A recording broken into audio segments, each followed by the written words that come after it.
Few figures in history are as famous or infamous as Henry VIII of England, and fewer still are as renowned for their personal lives. His 6 wives shaped the course of English history, leaving behind stories of love, betrayal, ambition, and tragedy. Today, we're diving into the lives of the 6 women who became queens, and some who lost their crowns too soon. Before we continue, please don't forget to like this video and subscribe to my channel, then click on the bell icon. Catherine of Aragon, the first wife of Henry VIII, was born into Spanish royalty as the daughter of Ferdinand II and Isabella I. Originally married to Henry's older brother, Arthur, she was widowed after only 5 months. Catherine claimed their marriage had never been consummated, which allowed her to marry Henry in 1509 after he became king.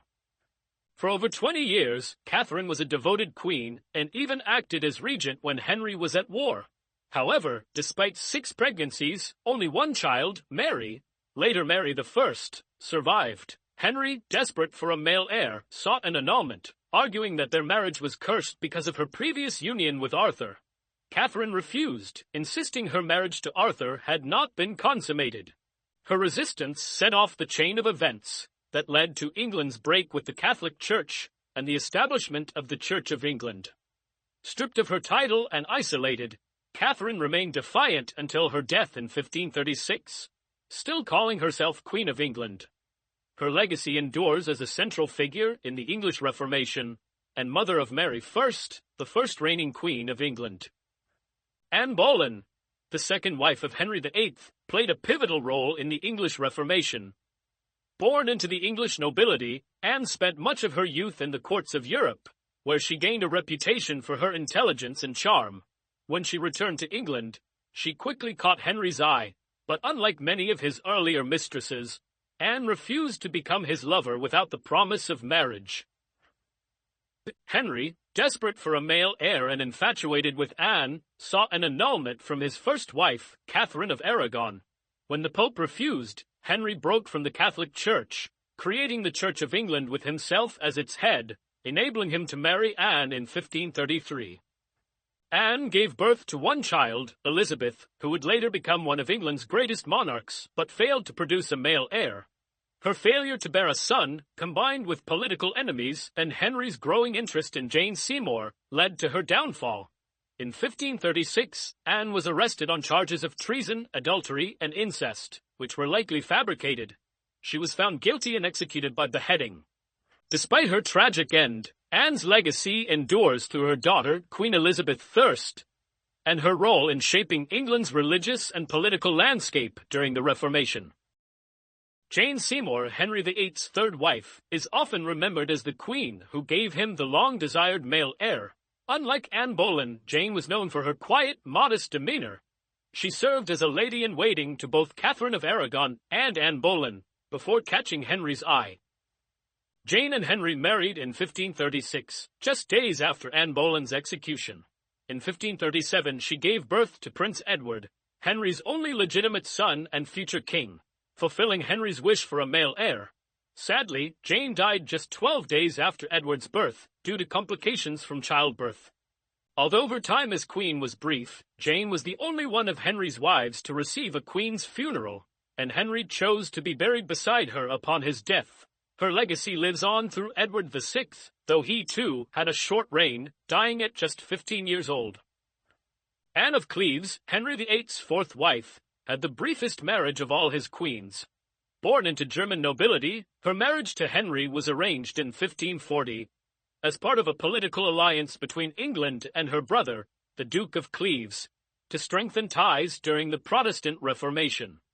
When Anne arrived in England, Henry was disappointed with her appearance, famously calling her the Flanders mare. Despite this, they married, but the union was never consummated, and just 6 months later, Henry sought an annulment, claiming incompatibility.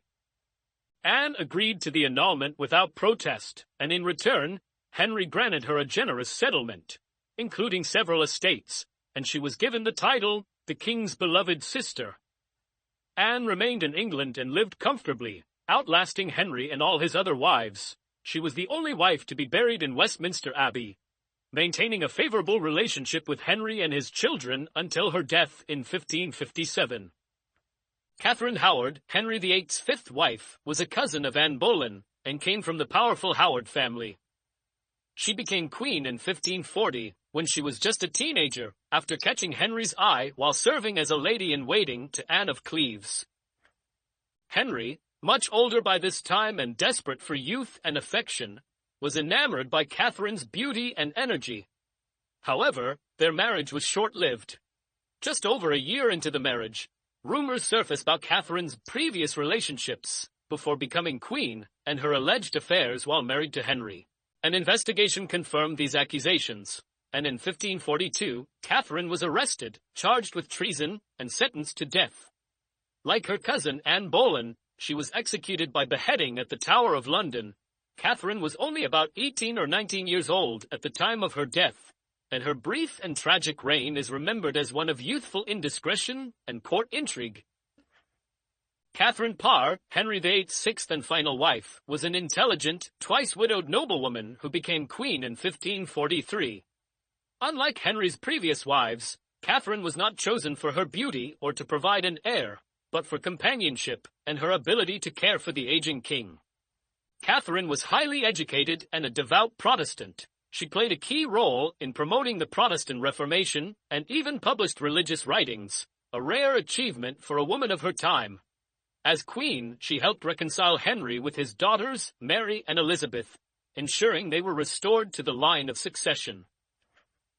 Catherine also acted as regent, while Henry was away on military campaigns, showing her strong leadership.